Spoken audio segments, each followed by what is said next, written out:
The whispering roots. Deep in the heart of the Eldenwood Forest, where the trees grew so thick that even sunlight struggled to pierce through, a man named Rowan ventured alone. He was a wanderer, drawn by the mysteries of the wild, eager to discover what lay beyond the known paths.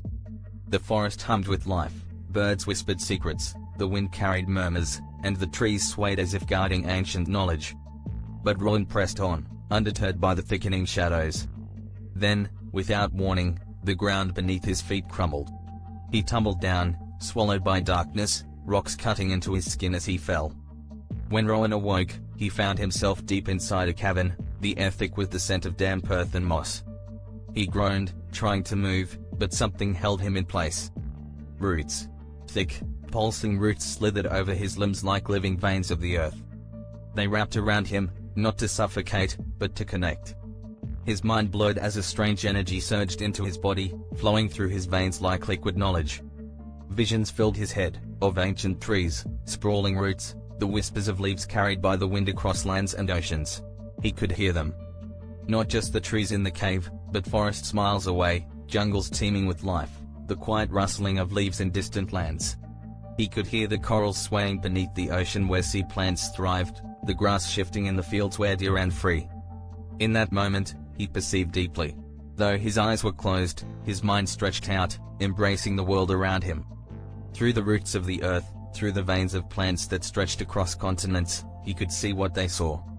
A city far away, where vines crept up buildings, a hidden valley untouched by man, even a ship lost at sea where seaweed danced beneath the waves. Rowan gasped as the roots gently uncoiled from his body, their gift now a part of him. He stood, his senses alive with a world he had never known before. The cave no longer felt like a prison but a gateway to something greater. With a newfound purpose, he climbed out of the cavern, his hands brushing against the bark of a towering oak.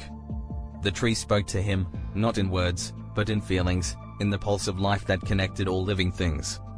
He underwent a remarkable transformation, gaining the ability to communicate with any tree or plant around the world, no matter where he was.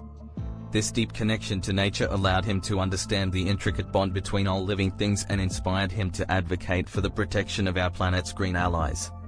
A guardian. A dictator. A whisper of the earth itself.